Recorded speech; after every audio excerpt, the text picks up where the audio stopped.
Some people vanish into the hands of serial killers and are never seen again. But a rare few do the impossible and they escape. And their survival, it exposes those monsters hiding among us. And thanks for tuning into Scary Mysteries today. Here are women who escape serial killers, 5 stories of survival. Number 5, Lisa. In the early morning hours of Saturday, November 3rd, 1984, the streets of Tampa, Florida were quiet in the way that cities get after midnight. Not asleep, just thinned out. It was along one of these long and desolate stretches of asphalt that 17-year-old Lisa McVeigh was pedaling her bicycle home from work. And she'd done this ride plenty of times before, so it was a familiar route, and that's when the hum of a vehicle approached her from behind and slowed down to a crawl beside her. Lisa was a high school student living with her grandmother. By most accounts, she was responsible, independent, and used to handling herself. She worked late shifts at a local donut shop, and after closing, she'd often ride her bike home through the still warm Florida night.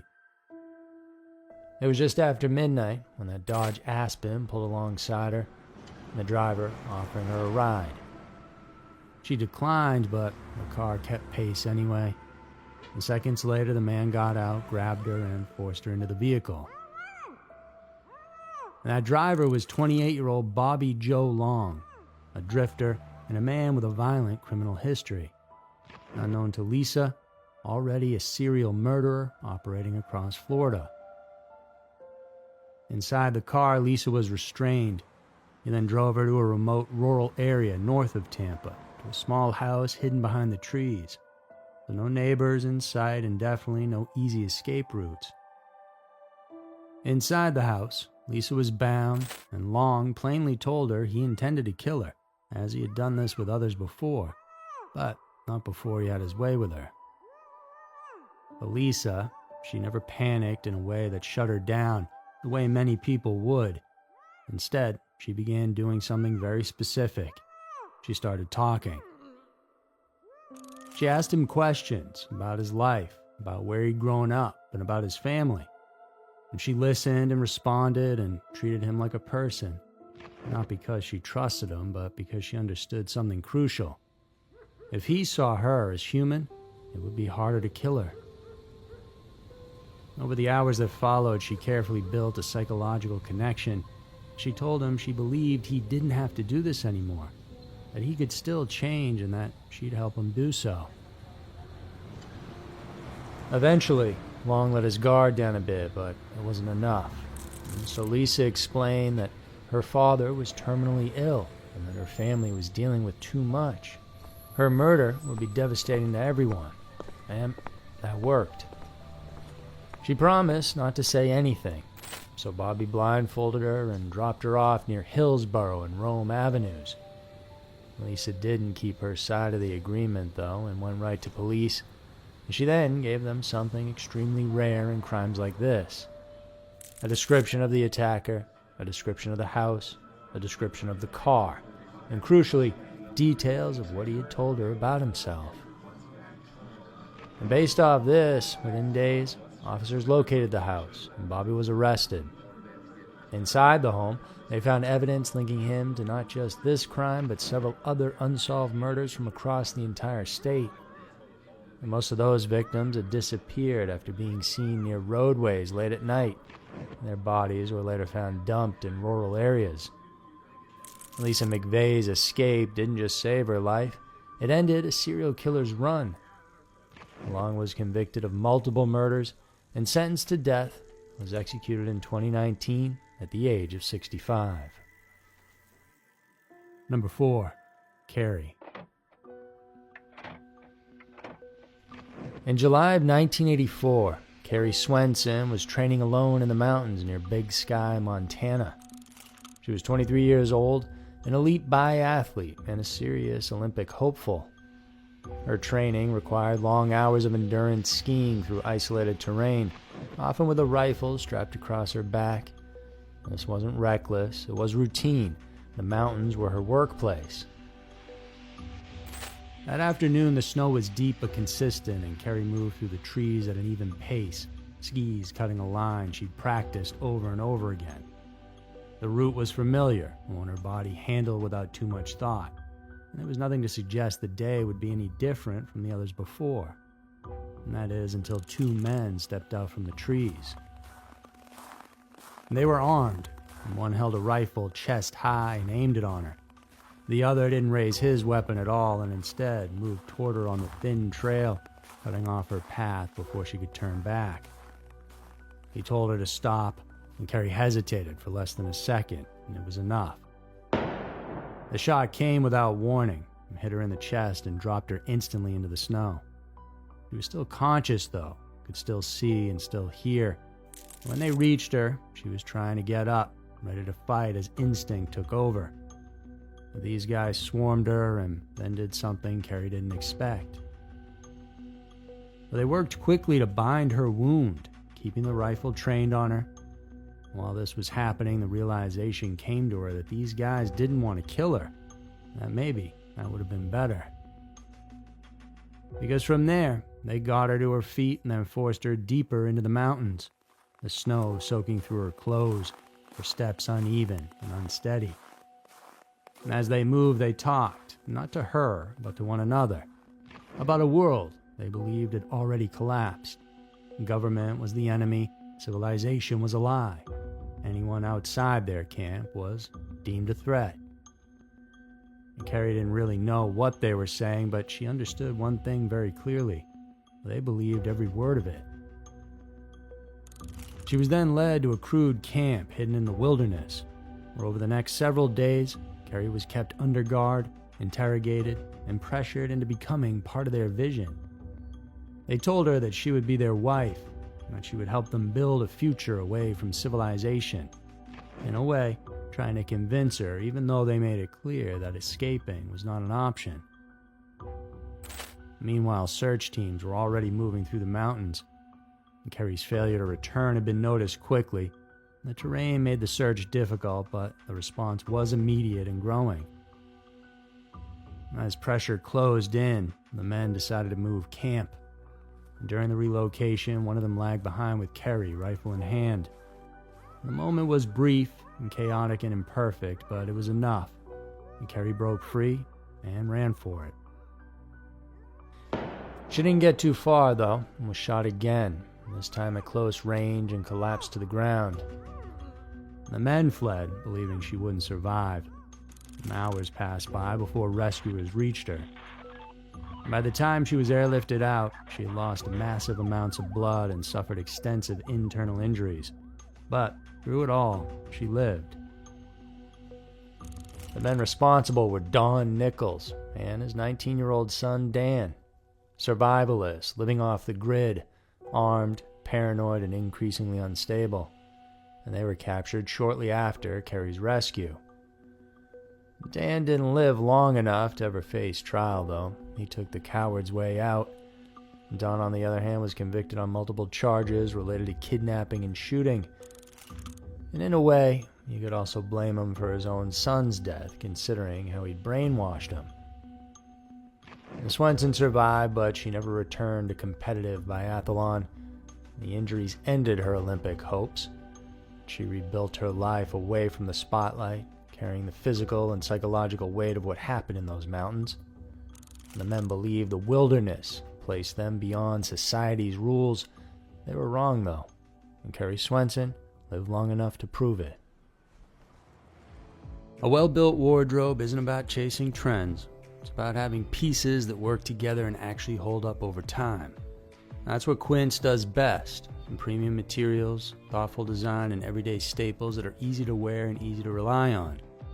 I recently grabbed a few collared tees from Quince for my vacation coming up. One of them is cashmere. Yeah, cashmere tee sounds fancy, but it's actually perfect. It's comfortable, soft, and ideal for those cooler evenings by the beach when you don't want a heavier layer, but you still want to look put together. Quince works directly with top factories and cuts out the middleman, so you're not paying for brand markups, just quality clothing. Everything's built to handle daily wear and still look good season after season, and they only partner with factories that meet high standards for craftsmanship and ethical production. Honestly, they have really great clothes and they don't cost anywhere near what you'd expect, so go check them out. Refresh your wardrobe with Quince. Go to quince.com/scarymysteries for free shipping on your order and 365-day returns. Now available in Canada too. That's QUINCE.com/scarymysteries. Free shipping and 365-day returns. Quince.com/scarymysteries. Number 3. Carol. On the afternoon of November 8th, 1974, the sun was already starting to sink over Salt Lake City, Utah. Rush hour traffic crawled through the city, and people were heading home and life moved at its usual pace. Except on this day, in this place, a serial killer was on the hunt. 18-year-old Carol Durant had no reason to believe this day would become part of one of the most notorious crime stories in American history, and yet it did. She was simply sitting in her car at the Fashion Place shopping mall, waiting for her brother, who was inside running an errand, and that's when a man approached her window. And Carol was just a high school student, confident and outgoing, but naive in that young, inexperienced type of way. And this killer, he knew exactly that. He was dressed neatly, polite and calm as he flashed what appeared to be a police badge. He explained to her that there had been a report of someone trying to break into cars in the lot. She wasn't a suspect, but he had one in custody, and wondered if she could take a look and let him know if she had seen him doing anything out of the norm. And Carol hesitated, but wanted to be a good citizen, agreed to take a peek. After all, it would only take a moment. She locked her car and followed him to a nearby tan Volkswagen Beetle. And she got inside as the man said he'd bring the suspect out, but instead this was all a trap, and the guy reached for a set of handcuffs. And what followed was not a quiet kidnapping. It was a sudden, violent struggle inside a cramped car. And Carol fought back hard, kicking, punching, and clawing, refusing to submit. The man smacked her with a crowbar over the head, and as the blood ran down her face and blurred her vision, she kept on fighting. She managed to force open the door and threw herself onto the pavement. Drivers passing by took notice, and many started honking their horns. The attacker panicked and then fled. Carol stumbled to nearby shoppers for help. The police were called and she was taken to the hospital and treated for head injuries. And here's the crucial detail. Carol didn't just say, "A man attacked me." She gave police a detailed physical description of him. His voice, his mannerisms, the car, the fake badge, everything she could remember. And at the time, no one knew it yet, but Carol had just survived Ted Bundy. And by that point, he had already killed at least 8 other women. 2 months later, another young woman named Deborah Kent disappeared from a nearby school parking lot in Utah. Her case fit a chillingly similar pattern. Detectives put together a suspect sketch based heavily on Carol's description. It would take another 3 years, but eventually police arrested a law student named Theodore Bundy in Florida. And there, they arranged a lineup. Carol Durant walked into the room and immediately identified him without hesitation. Carol's testimony became one of the first major courtroom moments linking Bundy to violent assault. She sat feet away from the man who tried to kill her and calmly described exactly what he had done. Her identification and testimony helped establish Bundy's methods: fake authority, a small car, handcuffs, and controlled parking lots. It was the first crack in a case that would later reveal a killer responsible for dozens of murders across multiple states. Number 2, Tiffany and Kara. In the summer of 1996, Tiffany Hayes was going about a normal day in Virginia. She was only 15 years old, but independent, used to moving through public spaces without thinking twice. Nothing about the moment she crossed paths with a stranger suggested it would become a dividing line in her life, but it did in a huge way. A man had approached her from the side, and close enough that she had to turn toward him to hear what he was saying. The conversation never got loud or drew attention. What changed instead was the space around her. The sidewalk narrowed, and the exits disappeared. And by the time Tiffany understood what was happening, she was already being moved away from the street and toward a waiting car. And just like that, she was gone. What followed from there wasn't chaotic. It was controlled from the start. He took her to a residential house, ordinary enough to disappear into its street. Inside, she was restrained and kept out of sight. The rules were laid out immediately and reinforced without emotion. Where she could sit, where she could move, when she was allowed to speak or even look up. And Tiffany now belonged to him. And she understood quickly that fighting him wouldn't change where she was, so she gave in to all his demands and changed what she focused on. She paid attention to the house, how often he left the room, and how long he stayed gone, the sounds that came from the outside. She noticed what made him tense, and what made him careless, and what seemed to reassure him that she wouldn't resist. She wasn't waiting for somebody to find her at all, and she was learning how he thought. And Tiffany was held for 24 hours, and at some point, he made a decision that would define everything that came after. He let her go. And Tiffany quickly reported everything. And she described the man, the vehicle, and the timeline to police. But this guy knew that would happen, so before he let her go, he had blindfolded her and drove around for a period of time, deliberately disorienting her. She never really knew what house she was in, and so the man remained free. 6 years passed by, and in June of 2002, 14-year-old Kara Chamberlain, who was living in South Carolina, was at a friend's house. They were hanging outside when a man approached her and suddenly produced a gun. I noticed it going out of the neighborhood, and then very quickly I noticed the car coming back into the neighborhood. Kara was forced into his vehicle at gunpoint and then driven away. And she was taken to his home where she was restrained and assaulted. Like Tiffany years earlier, Kara understood that panic would not improve her chances, and she focused on the details. The layout of the house, objects in the room, and sounds from outside. She waited. Later, when the man fell asleep, Kara escaped, and she ran barefoot to a nearby home where police were called immediately. Officers responded quickly, but the man had already fled in his vehicle. He was identified as Richard Ivanitz.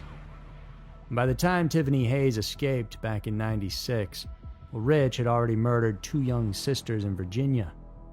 In 1998, he murdered 15-year-old Amanda Duffy. So, a bona fide serial killer, and those 3 are the only ones we know about for certain. Within days, police tracked him down in Maryland, and they pulled him over while he was still fleeing in his vehicle. Knowing what he had done and not wanting to face the consequences, he stopped the car, got out, and pulled out a gun, ending it with a single shot. Both Tiffany's and Kara's stories exist because the girls involved stayed alive long enough to tell them. And survival doesn't always stop a killer, and sometimes it only delays the moment when someone else is forced to finish the job. Number 1. Desiree.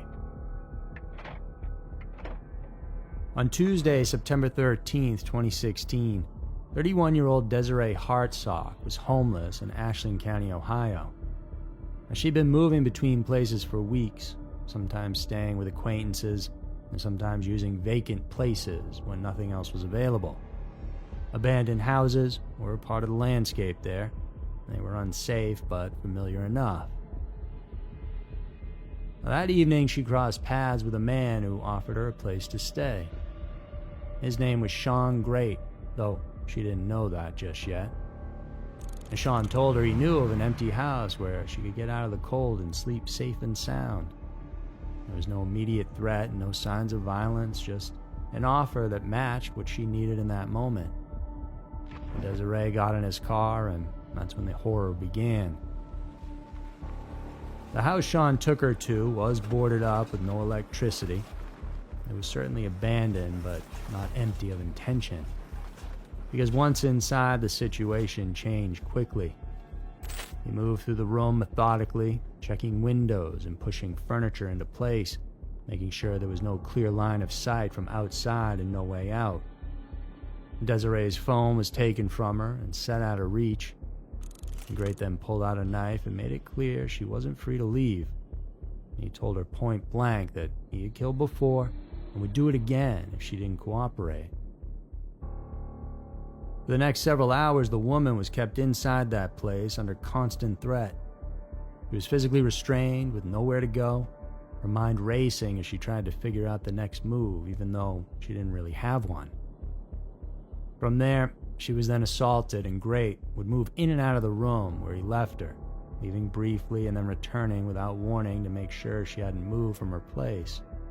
All this while he dangled the knife in front of her as a means of control. And that unpredictability of his movement made it difficult to tell how much time had passed, and that was the point. As the night went on, Great became less focused on the woman and more focused on taking his drugs. And so as the hours wore on, his movement slowed and his attention waned. At one point, without leaving the house and without alerting him, Desiree managed to reach a phone and dial 911. She whispered to the dispatcher, explaining that the man who had abducted her was asleep nearby. Is there any way you can get out of the building? I don't know without waking him, and I'm scared. She said she believed he was right outside the door and begged for officers to come quickly. They did. The police then arrested Sean Great later that night without incident. And Desiree, it appears, truly did escape the grips of a madman, because what was uncovered after this incident was far worse than anyone expected. Great went on and confessed to murdering multiple women, 5 in total, in and around the Ohio area, and to prove it, as well as possibly receive a lighter sentence, he led investigators to the bodies, many of which were hidden in abandoned houses across the county. He admitted that he specifically targeted women who were homeless or otherwise isolated because he believed they would not be immediately missed. Desiree Hartsock was the only woman he took who escaped alive.